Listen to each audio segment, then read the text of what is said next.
Nuestro tema de hoy, las solas de la Reforma Protestante, que ya en el pequeño drama ustedes se han dado cuenta de cuáles son. Dice Romanos 1:17, es el versículo que tomamos como base, porque en el Evangelio la justicia de Dios se revela por fe y para fe, como está escrito, el justo por la fe vivirá. La Reforma Protestante tiene un enorme trasfondo y si queremos referirnos a las 5 solas de la Reforma hay que irse un poco más atrás para que nos entiendan. Tiene un enorme trasfondo porque para hablar de este tema pretendemos que sea también didáctico y de beneficio espiritual. Tenemos que hacer esta introducción. Este movimiento, como ya se dijo, explotó, literalmente explotó, porque fue una explosión en el mundo, el día 31 de octubre del año 1517. Exactamente, el próximo martes harán 506 años. Cuando Martín Lutero clavó esas 95 tesis o proposiciones o protestas o planteamientos a la puerta de aquella iglesia, en esa universidad de Wittenberg, con el interés de reformar la iglesia de entonces. No quería cambiar de su iglesia ni nada de eso, sino una reforma es lo que él pretendía, pero las cosas fueron mucho más lejos. Su ingreso en esa iglesia se produjo en el año 1505, tras una experiencia que muchos conocemos que le llenó de miedo. Una tormenta, mientras él transitaba por un descampado, una tormenta muy fuerte, le afectó el día 2 de julio, cuando tenía unos 22 años, muy joven. Y el terror era enemigo de los relámpagos, de los truenos, de los rayos, y el temor y el miedo le hizo prometer, no a Dios, sino a Santa Ana, que si salía de esa, se iba a meter en un convento, que iba a ser monje. Bueno, el hombre salió de la tormenta y él dejó sus estudios de Derecho, que era una persona muy brillante, muy destacada, por encima de la oposición de sus padres, y entró entonces a la orden de los agustinos. Y uno puede decir a la distancia, hermanos, que las cosas de Dios son hasta misteriosas, porque quizás si esa tormenta no le afecta en ese momento, las cosas hubiesen sido diferentes. Pero bendita tormenta, ¿verdad? Bendita tormenta de que se metió en su camino y él entonces entendió que tenía algo que hacer y decidió entrar a esos estudios religiosos y comenzó entonces su relación con las Escrituras en plena Edad Media. Ahora, la Reforma Protestante venía ya en ebullición.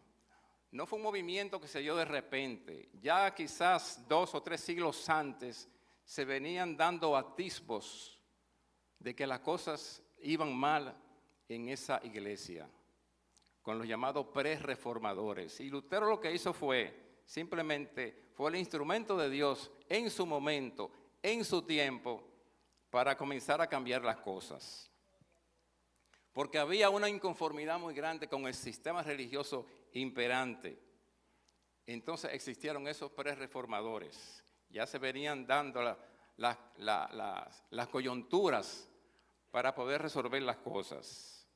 Ahora, ¿por qué la iglesia, esa iglesia de aquella época, llegó a ese punto? Y queremos hacer un rápido repaso de la historia de la iglesia, que queremos resumir en algunos minutos, la historia de milenio y medio quizás. Y usted se ha preguntado una vez, hermanos, ¿qué pasó con la iglesia que Cristo fundó allá en el libro de los Hechos? Y durante todo ese tiempo, hasta 1517, ¿qué fue lo que pasó? ¿La iglesia cesó, se murió? ¿O cómo fue afectada? Y hay una larga historia, claro. Y hemos dividido en 5 puntos. La iglesia primitiva, la iglesia perseguida y la iglesia protegida. La iglesia primitiva es la que nosotros conocemos en el libro de los Hechos. Aunque se dice que Cristo comenzó su iglesia cuando en Juan 20 y 22 y 23 se recoge lo siguiente: y sopló sobre ellos y les dijo: reciban el Espíritu Santo. A quienes ustedes perdonen los pecados, les serán perdonados. Y a quienes no se lo perdonen, les quedarán sin perdonar. O sea que en ese soplo que Cristo hizo con los discípulos, con los apóstoles, algunos pensadores dicen que la iglesia comenzó en ese momento.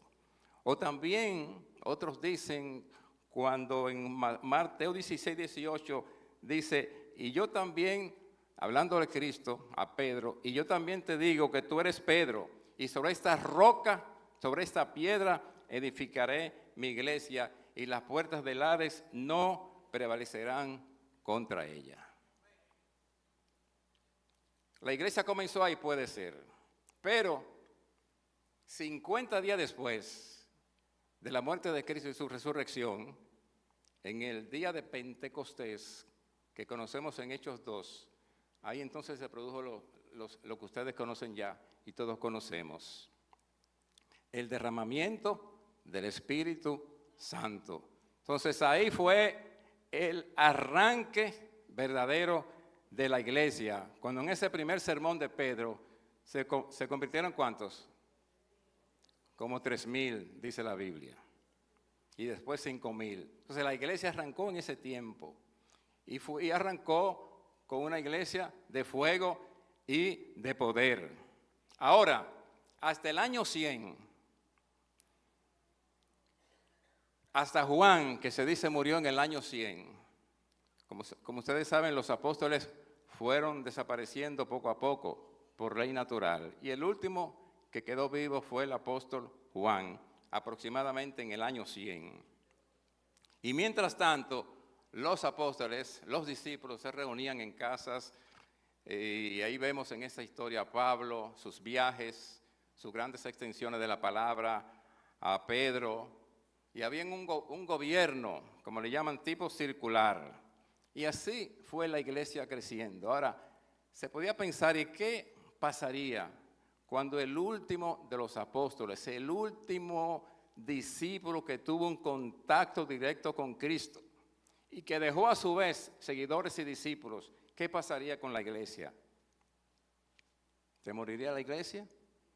Entonces llegó el tiempo de la iglesia perseguida, que es la segunda etapa. El tiempo de las catacumbas, de la persecución de los cristianos, que esa persecución incluso contribuyó a la diseminación del evangelio de la palabra en el mundo conocido. Murió Pablo en el año 76, murió Pedro en el gobierno de Nerón, desaparecen los apóstoles, surgen los padres de la iglesia del siglo I al siglo VIII, que fueron Agustín de Hipona, Orígenes, entre otros, que si bien esos padres de la iglesia que tuvieron contacto o relación con esos últimos apóstoles, abordaron dificultades morales y teológicas, incorporaron, y ahí comenzó el problema, hermanos, o comenzaron los problemas. Ahí entonces comenzaron a incorporar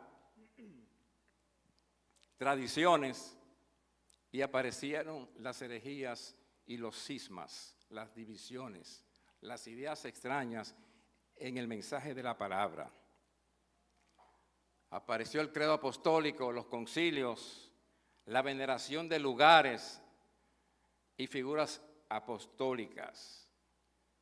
Apareció el episcopado monárquico, las divisiones entonces entre obispos, presbíteros, etcétera, porque unos se creían más que otros. O sea, ese gobierno circular fue desapareciendo entonces, aunque habían cierto orden en la jerarquía de quienes dirigían, pero eso se fue distorsionando, porque entonces se pensó, bueno, si Pedro fue el que estuvo más cerca de Cristo, quizás, o Juan, hay que venerarlo. Entonces hay que venerar a San Juan, a San Pedro, a María, a los lugares, y se produjo todo ese fenómeno de distorsión de las cosas en ese tiempo. Y luego entonces, rápidamente, voy muy rápido, vino la iglesia protegida, que ahí entonces comenzaron a dañarse más las cosas, hermanos. Apareció la conversión de Constantino en el año 325, como emperador de Roma, que tuvo una visión según él, y vio un sueño, y vio la cruz de Cristo en el cielo, y él entendió entonces que esa era su disposición, y dice que se convirtió. Entonces ahí, hermano, comenzó la decadencia de la iglesia en manos de los emperadores. La etapa de lo que se llama el césaropapismo, César y el Papa. La ligazón, la relación de Estado-Iglesia, que es lo que se llama una alianza perversa entre el poder político y el poder eclesiástico. Entonces, cuando se relaciona el poder político, el emperador, con el poder religioso, el Papa, entonces ahí la cosa se fue dañando más. Y se crean las demarcaciones, las divisiones, la lucha entre Roma y Constantinopla, con dos papas, vamos a decir así, en diferentes lugares. Y entonces se señala en ese tiempo que Pedro fue el primer papa. Vaya usted a saber. Fue papa y Pedro no lo sabía. Y nunca lo supo.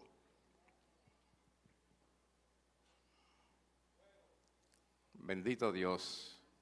Y surge entonces la iglesia papal tras Constantino. Y eso es bueno que se sepa, hermanos, en el día de hoy, de que la iglesia y el Estado hay que estar aparte, hay que separarlos.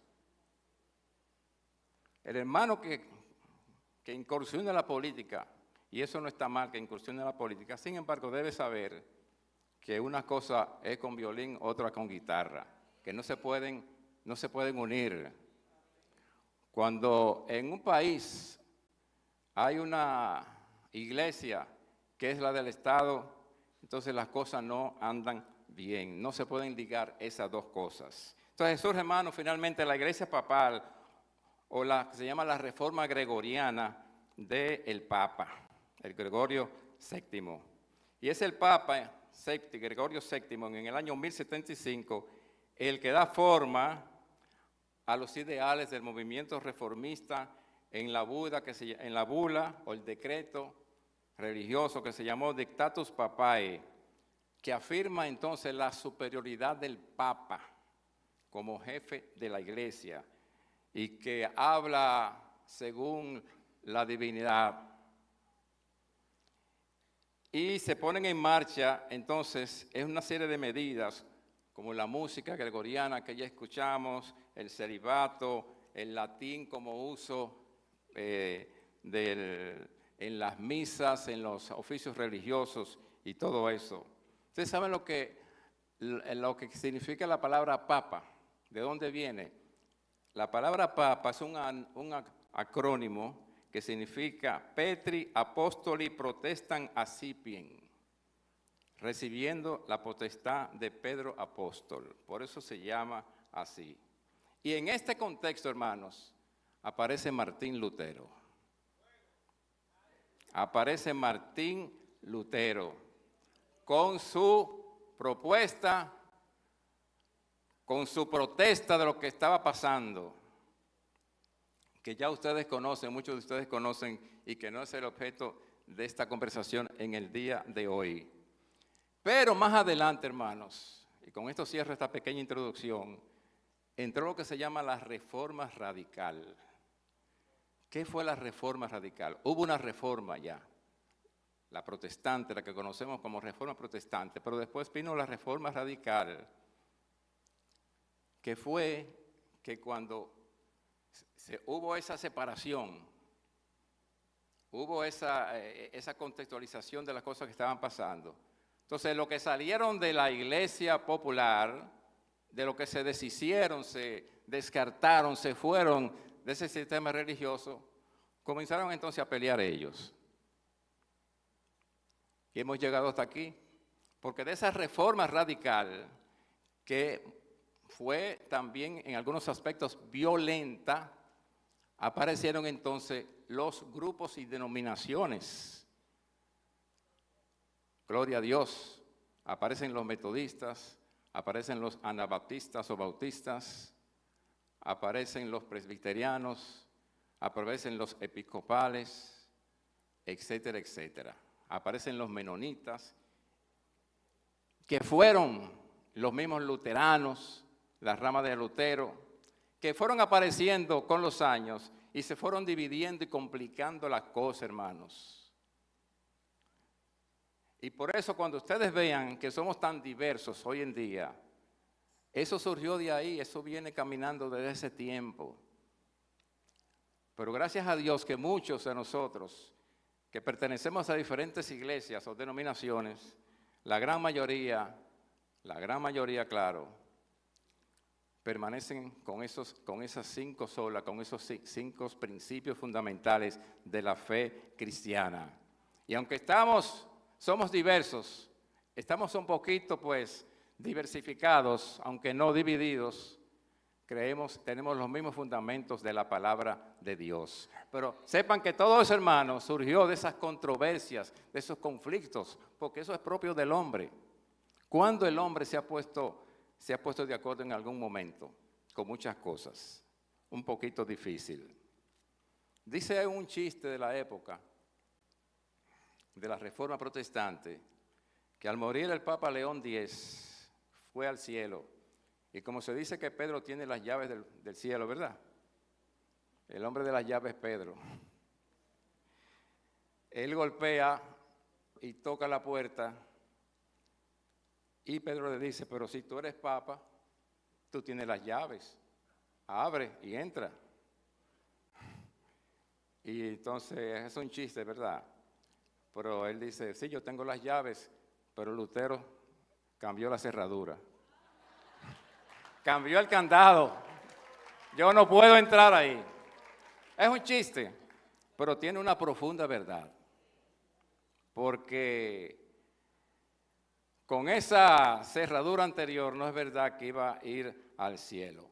Y ahí entonces, hermanos, aparecen, después de esa que hemos explicado brevemente, esas etapas de la iglesia, viene entonces el tema propiamente, solo Cristo, o como dice en latín que fueron escritas, solo Christus, soli Deo gloria, sola escritura, sola fide y sola gratia. Que vamos a explicar una a una, no exactamente en el orden en que fueron descritas. Fueron los principios, hermanos, que constituyen la bandera evangélica hoy en día y la bandera de los reformadores del siglo XVI. Las creencias teológicas básicas que entraban en contraposición de la doctrina de entonces. Esas 5 verdades fueron los pilares esenciales para la práctica cristiana. Y hay que señalar, hermanos, esos son principios innegociables. Eso no se cambian. Y no la cambie usted, hermano. Crea en Cristo. Dele a Dios la gloria. Crea que es por la fe que es salvo. Y por la gracia del Señor. Y que la Biblia, la palabra de Dios, contiene la verdad. Eso no se puede cambiar. Solo Cristo salva. Nosotros cuando éramos jóvenes, allá en la iglesia central, teníamos un mentor, que fue el hermano Elcinio Rodríguez, pastor y fundador de la iglesia de Aposento Alto en el Ensanche Sama, y que fue un ayudante principal del hermano Jacinto Pérez. Y él nos enseñaba a esa juventud entonces. Él decía, cuando ustedes vayan a cualquier sitio y vayan a hablar, digan esto primero. Den gracias a Dios por la salvación del alma y por el perdón de los pecados. Aunque esa práctica se ha descontinuado un poco, pero yo siempre recuerdo eso. El hermano nos decía, cuando ustedes saluden, den gracias a Dios por la salvación de su alma y por el perdón de sus pecados. Y esas verdades, realmente, hermanos, vienen de la Reforma, vienen de esa época, de que solamente Cristo salva y que solamente Él perdona pecados, porque ya se creía que salvaba era otro y que perdonaba pecados era otro. Fue entonces esta verdad primera, solo Cristo, fue un rechazo total a que la salvación viene por obra humana, que no era por cabeza visible ni un derecho divino de nadie. Como dice Hechos 4:12, y en ningún otro hay salvación, porque no hay otro nombre bajo el cielo dado a los hombres en que podamos ser salvos. O como dice Juan 14:6, yo soy el camino, la verdad y la vida, y nadie viene al Padre si no es por mí. O como dice 1 Timoteo 2:5, porque hay un solo mediador entre Dios y los hombres, Jesucristo hombre. Entonces solo Cristo, no son los líderes de la iglesia, no son los sacerdotes como intermediarios o intercesores y que autorizan a perdonar pecados. Ellos enfatizaron a Cristo como sumo sacerdote que intercede por nosotros, como dice la palabra. Y da pena, hermano, hoy en día ver cómo hay tantas grandes masas detrás de falsos apóstoles y falsos herejes. Ustedes ven cómo África está llena de esos líderes que aparecen y se convierten en Mesías. En Asia, cómo aparecen también y se llevan a grandes masas que los adoran y se convierten y son gente que aprovechan la ingenuidad de la gente y son pedófilos, son violadores, viven a expensa de las masas y se hacen iglesias a su imagen y semejanza. Las controlan en todo sentido de la palabra y controlan las mentes de la gente hasta el punto de que las llevan cautivas. Y aquí hay fenómenos en América Latina también que se han dado en el pasado y en el presente. ¿Por qué? Porque han estado desorientados esas masas, esas personas, y entonces no le dan la gloria a Dios, a solamente Cristo. O aquellos que afirman, hermanos, que en mi iglesia o en tal iglesia está Dios y corren tras ellos. Pero solo Cristo salva. Métase en la cabeza esa verdad de la Reforma. Solo Cristo salva, a nadie más. Y solo a Dios la gloria. Porque la gloria de Dios está como meta de la vida. Todo lo que nosotros hagamos sea para la gloria de Dios. El propósito de la salvación es glorificar a Dios y poner de manifiesto la excelencia de sus virtudes. Dice la palabra en Efesios 1:4-6, según nos escogió en Él antes de la fundación del mundo, para que fuésemos santos y sin mancha delante de Él, en amor, habiéndonos predestinado para ser adoptados hijos suyos por medio de Jesucristo, según el puro afecto de su voluntad. ¿Para qué? Para alabanza de su gloria. Entonces, solo a Dios la gloria. Y con esa alabanza de su gloria, con la cual nos hizo aceptos en el amado. Y dice más vosotros sois linaje escogido, real sacerdocio, nación santa, pueblo adquirido por Dios, para que anunciéis las verdades de aquel que os llamó de las tinieblas a su luz admirable. Entonces, solo a Dios la gloria, hermano. Solo a Dios la gloria. Enfatiza que en lugar de esforzarnos para complacer a los líderes de la iglesia, mantener una lista de reglas o proteger nuestros propios intereses, nuestro objetivo es glorificar a Dios.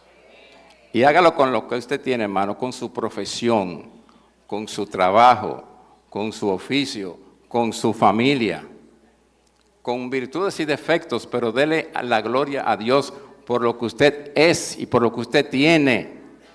Por eso los creyentes damos gracias a Dios cuando vamos a comer, cuando estamos ante la mesa, porque creemos que Dios fue el que hizo posible que esa comida estuviese puesta en nuestra mesa.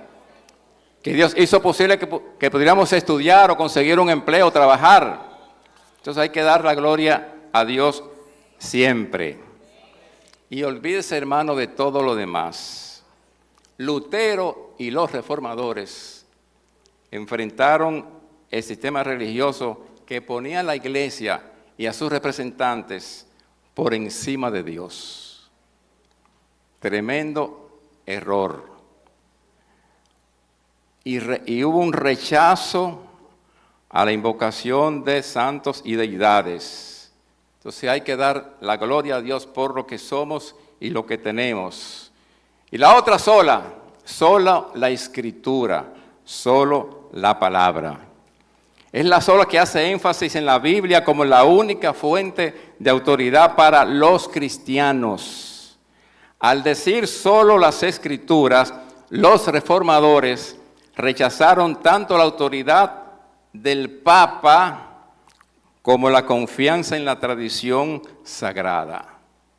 No mezcle palabra con tradición, que eso es lo que se hace hoy en día, que incluso hasta el mismo judaísmo, que tanto uno que a veces admira, y claro, tenemos esas raíces nosotros en el judaísmo, sin embargo, ellos tienen su Torá, pero también tienen sus tradiciones, tienen su Talmud, y obedecen más esas tradiciones que la misma palabra.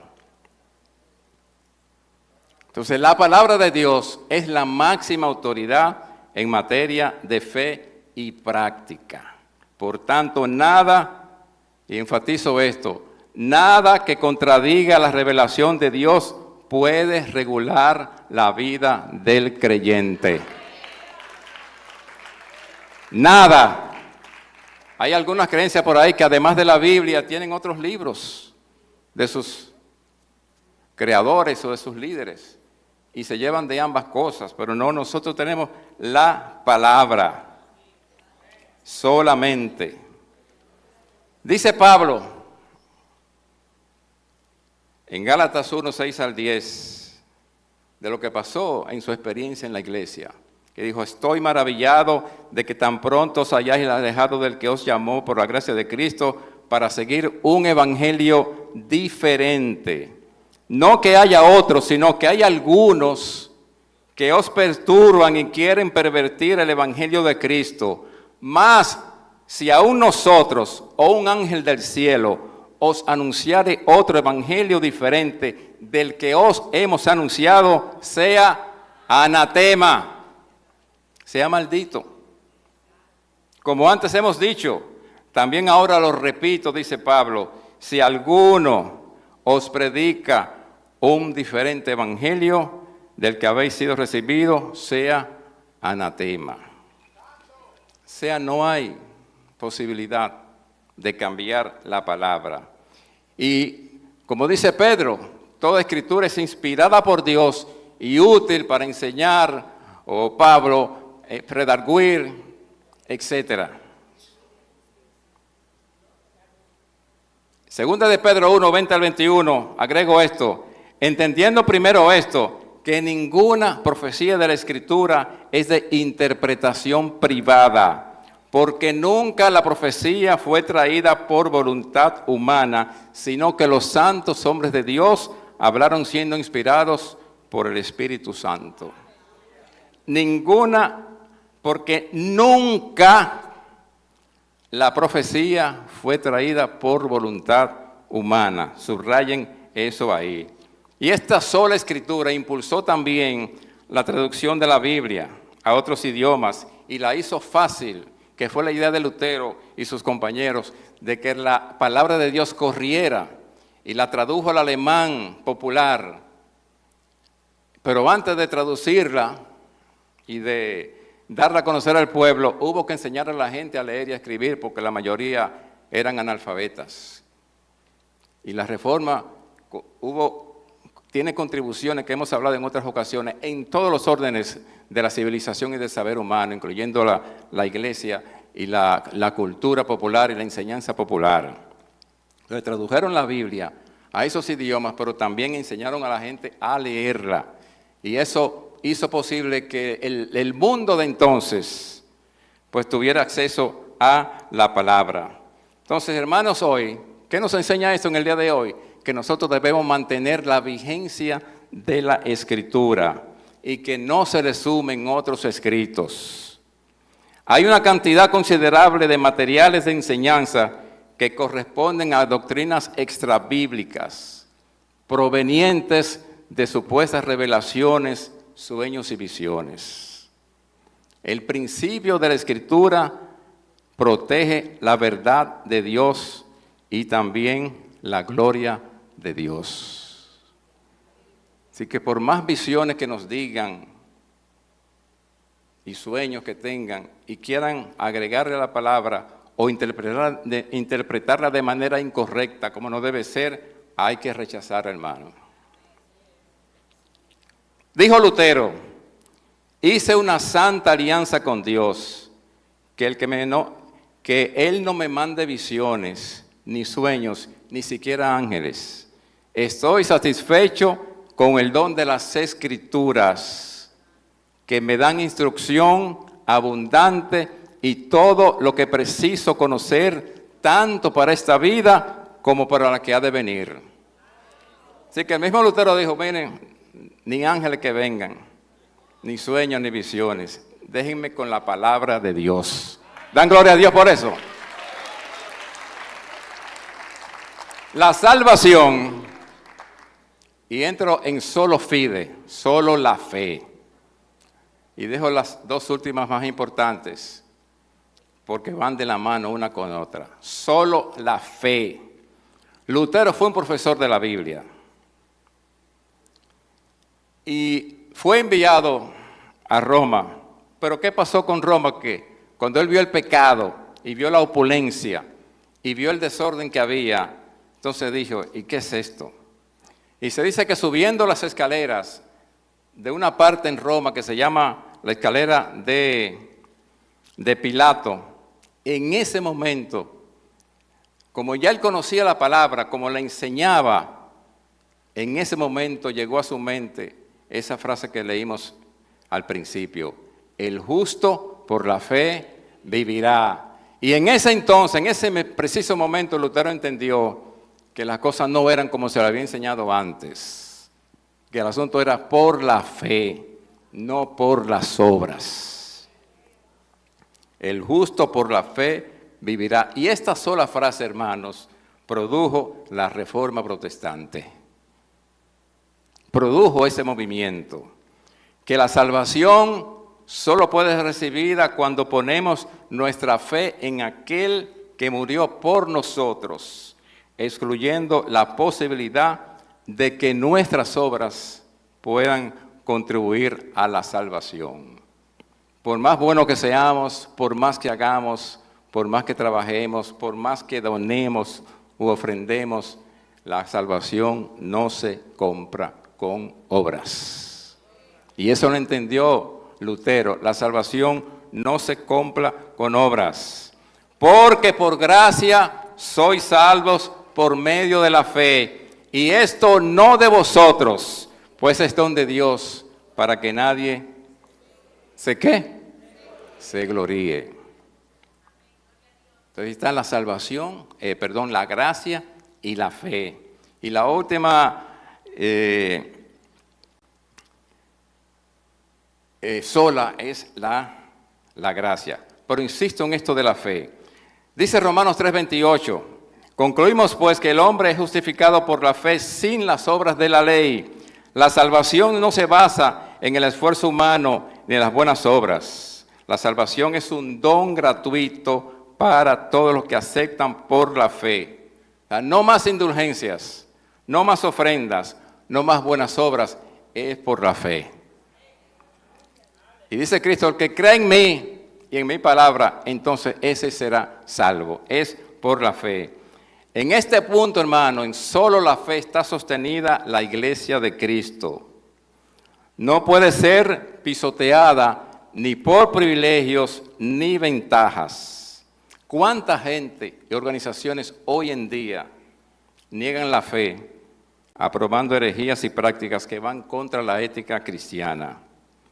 Hay que conservar, hermano, como dijo Lutero, esa fe. No la contamine, no la manipule, no la dañe. Y da pena, hermanos, también, en estos tiempos, ¿cuántas iglesias? Ustedes no se imaginan las grandes iglesias que se han estado dividiendo en estos tiempos. En Estados Unidos, la iglesia bautista del sur está dividida. En estos días, la segunda iglesia más grande de Estados Unidos, la Iglesia Metodista Unida, se ha dividido en dos grandes pedazos. ¿Por qué, hermanos? Por la tendencia y la corriente progresista que hay en estos tiempos. Metiendo el discurso LGBT, no se puede hablar mucho con las redes sociales por eso, hay que ser cuidadoso, y metiendo ciertas cosas. Pero esas ideas extrañas, contrarias a la palabra, están creando estas grandes divisiones. Entonces, tergiversan las escrituras, tergiversan la fe de lo que no es posible, lamentablemente. Pero hay que seguir sosteniendo, como dijo Lutero, el justo por la fe vivirá. Y repito otra cita de Lutero muy importante para esta reflexión. Yo no puedo someter mi fe ni al Papa ni a los concilios, porque es tan claro como la luz del día que ellos han caído muchas veces en el error, como en muchas contradicciones consigo mismo, por lo cual, si no se me convence con testimonios bíblicos o con razones evidentes, y si no se me persuade con los mismos textos que yo he citado, y si no sujeta mi conciencia a la palabra de Dios, yo no puedo ni quiero retractar nada. O sea, yo no me echo para atrás si esas cosas van en contra de la palabra. Y solo la gracia enfatiza esta verdad como la razón de nuestra salvación. Por gracia sois salvos por medio de la fe. Esa palabra que viene del griego charis o caris, que quiere decir bondad o favor.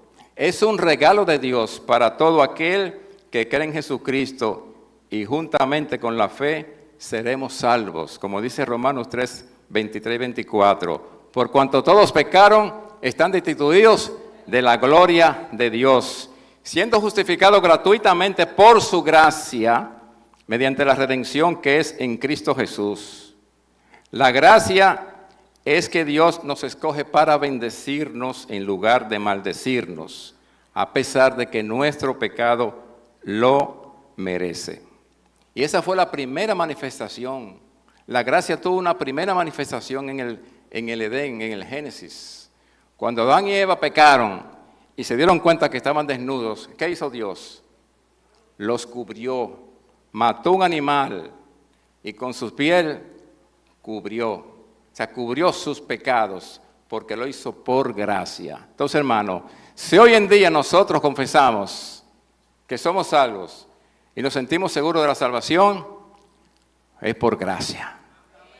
No porque Luis lo mereció, ni porque yo lo merecí, sino por gracia. ¿Dan gloria a Dios? Por gracia somos salvos.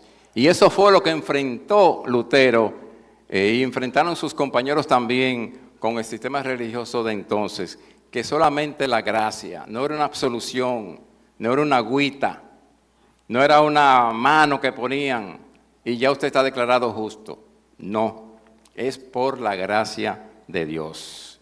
Y quiero incluir en esta reflexión el hecho de una persona, un teólogo luterano, que se llamó Dietrich Bonhoeffer. Él era alemán, murió muy joven, a los 39 años. Esa persona, una persona muy bien dotada, escritor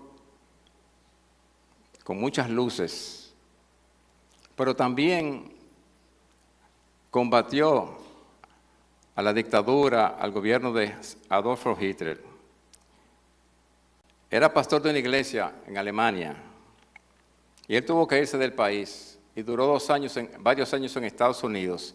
Y él decidió regresar a Alemania sabiendo que podía ser muerto, podía ser ejecutado, porque él quería estar junto a su iglesia. Y Bonhoeffer, pues, regresó y se le acusó falsamente de complotar contra Adolfo Hitler. Duró 2 años preso y en ese interín, pues, se dedicó a escribir y produjo un libro que se llama El costo del discipulado. Y finalmente fue ejecutado, fue ahorcado, con apenas 39 años. Dice que el médico que lo asistió allí en esa ejecución anotó lo siguiente: él se arrodilló a orar antes de subir al cadalso, valiente y sereno. Y en los 50 años, dice él, que he trabajado como doctor, nunca vi morir a un hombre tan entregado a la voluntad de Dios. Y dijo él antes de morir: ese es el fin, para mí el principio de la vida. Gloria a Dios. Y él acuñó una frase que quiero hacer mención en esta mañana, de lo que se llama la gracia barata. La gracia es cara, hermano. Esa gracia que se nos concedió como don es cara porque costó el sacrificio de Cristo.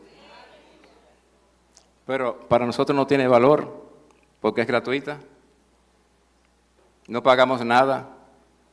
Pero en estos tiempos, como en el tiempo de Bonhoeffer, como en el tiempo de hoy, hay quienes quieren hacer la gracia barata.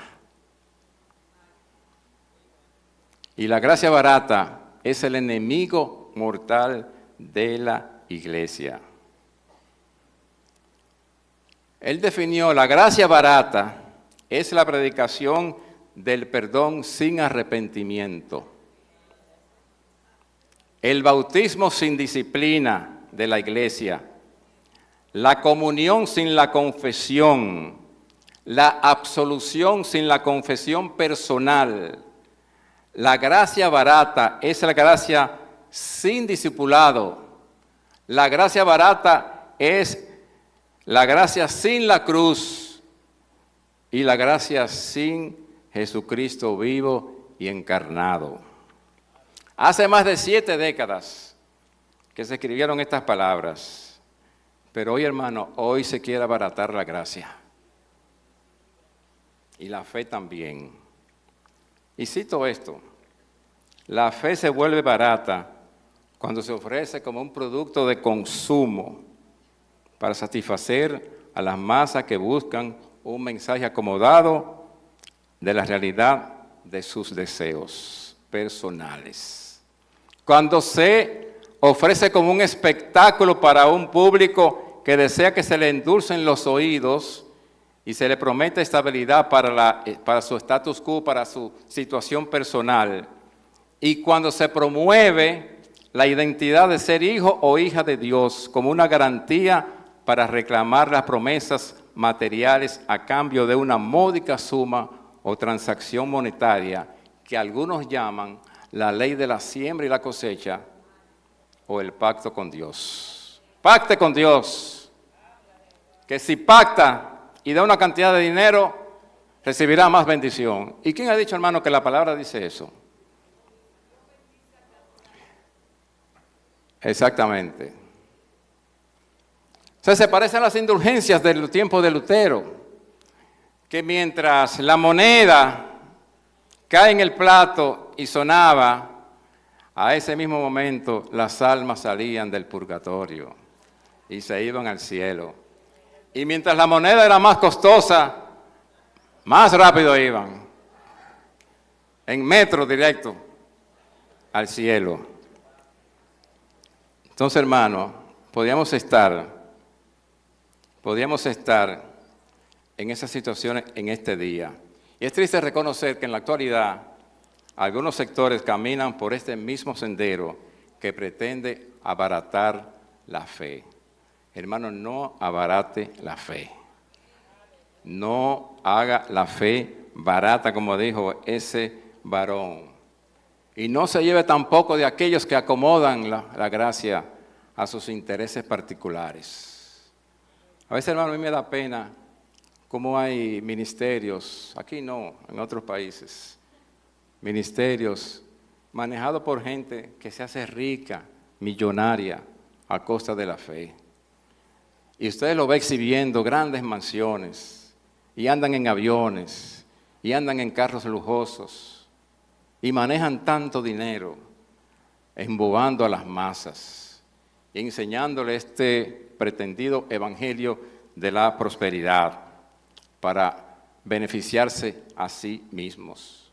Y tanta gente, es lo penoso, hermanos, tanta gente que le sigue. Y se van tras ellos.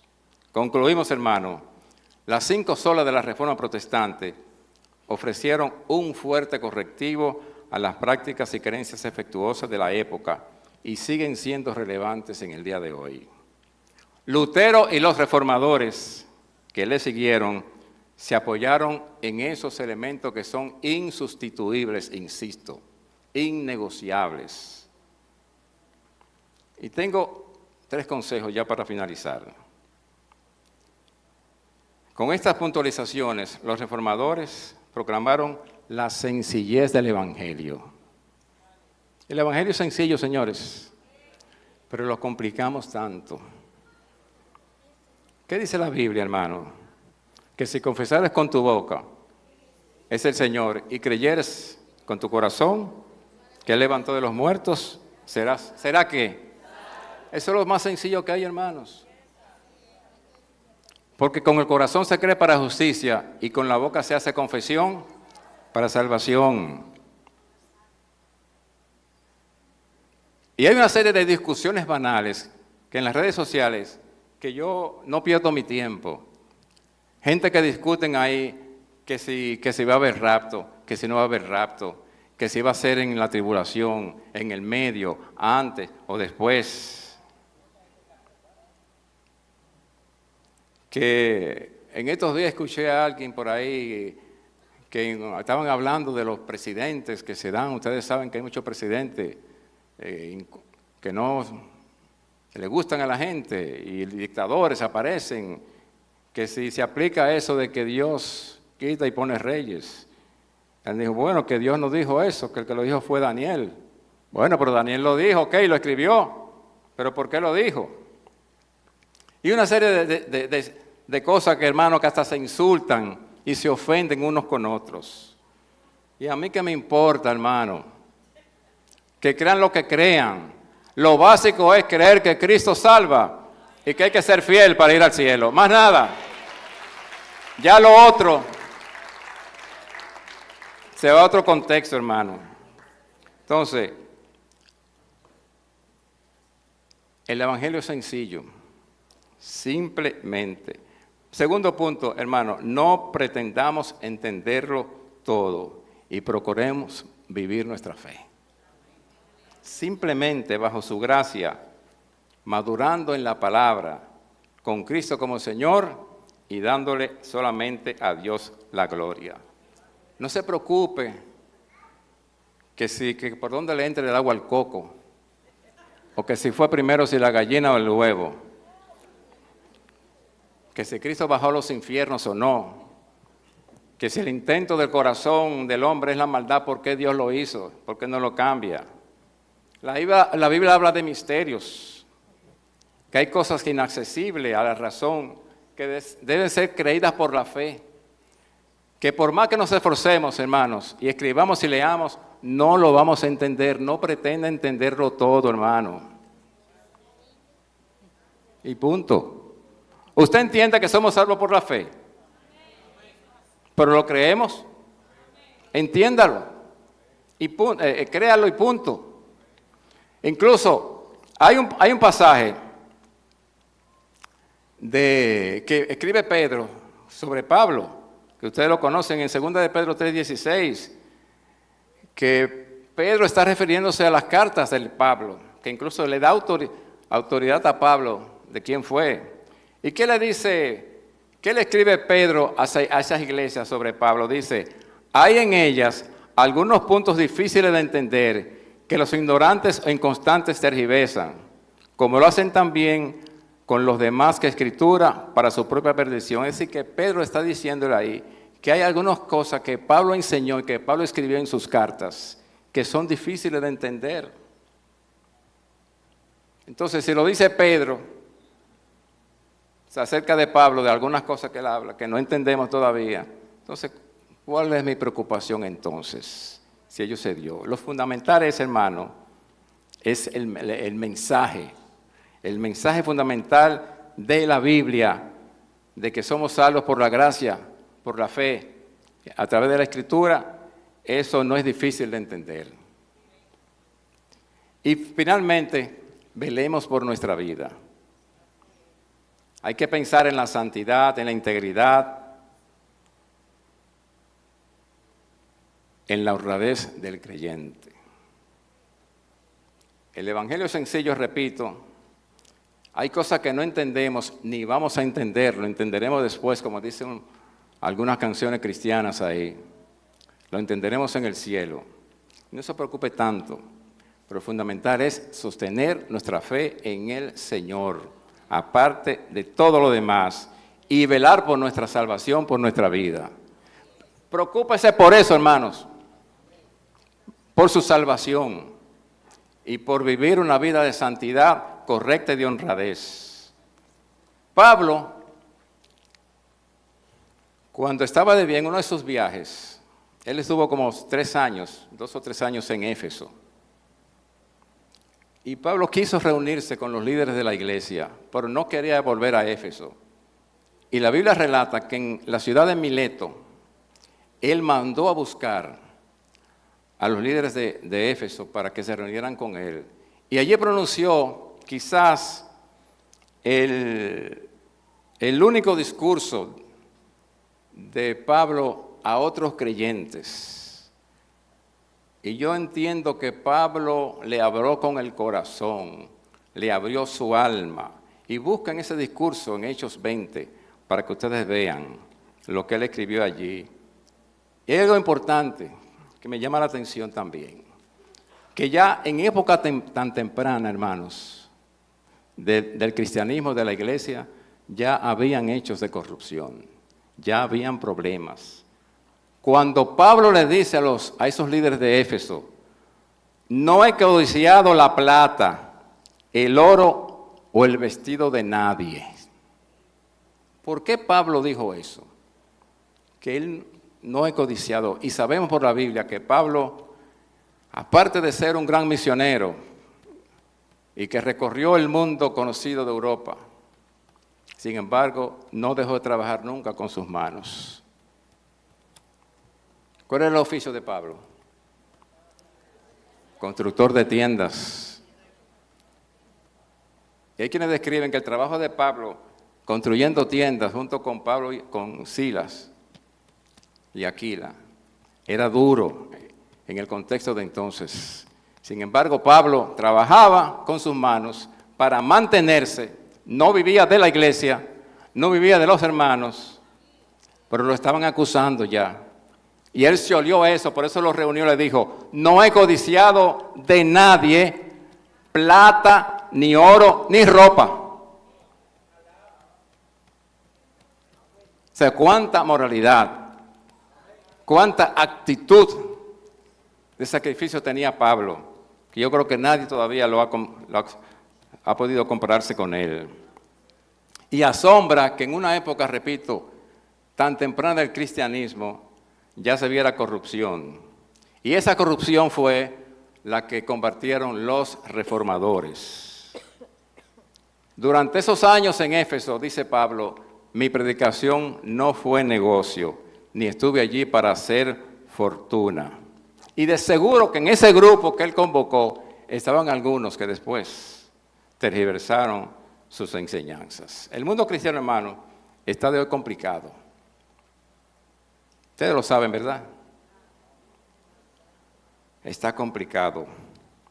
Hoy nos movemos en escenarios parecidos, desde los profetas que profetizan lo que otros no quieren oír, hasta los que inventan historias, hasta los millonarios de la teología de la prosperidad. Hoy nos movemos desde los apóstoles que exhiben grados, títulos, méritos, que buscan prestigio, hasta los rabacucus que se han convertido en los fupones del Evangelio, que cada vez que me acuerdo de ellos, pues me recuerdan esos personajes que amaban estar en las calles mirando, con buenas intenciones, hay que decirlo, pero un poquito errados. Y en eso nos movemos, hasta influencers se han convertido ya y ganan mucho dinero en eso. O sea que la vida es complicada, ¿eh? Presentan una caricatura del Evangelio ante las redes sociales y ante el mundo, hasta el punto de que constituyen signos de burlas contra nosotros, sin embargo están sacándole beneficio a eso también. En eso nos movemos en este mundo. Como dijo César Vidal, un escritor español sobre los apóstoles, el verdadero apóstol no se caracteriza por el patrimonio material, sino el aceptar no tener nada por amor de Cristo.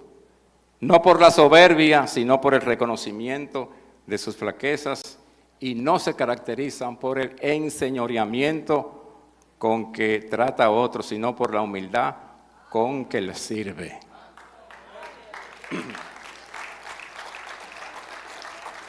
Hermanos, si en este tiempo hay que añadir algunas solas de esas 5 que hemos escrito, yo agregaría, por ejemplo, la sola de la humildad.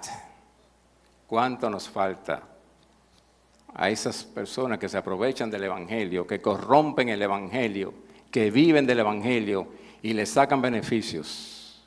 Le falta humildad.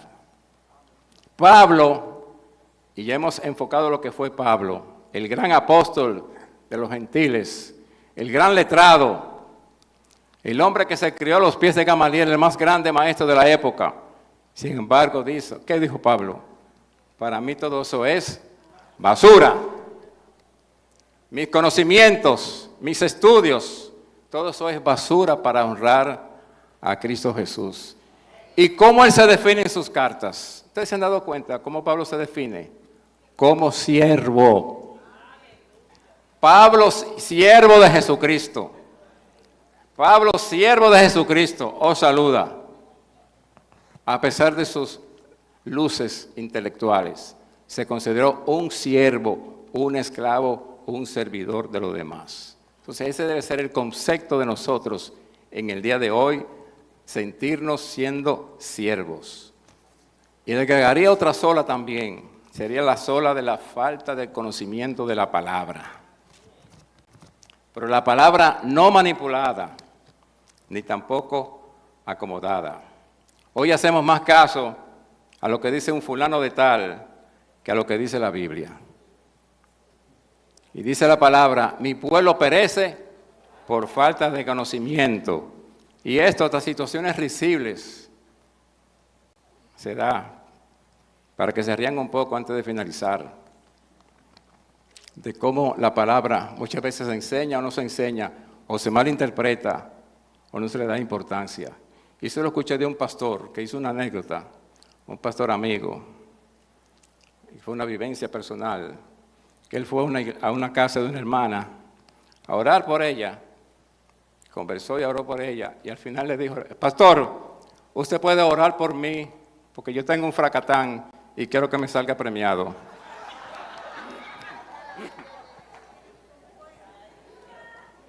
Falta de la palabra, ¿verdad?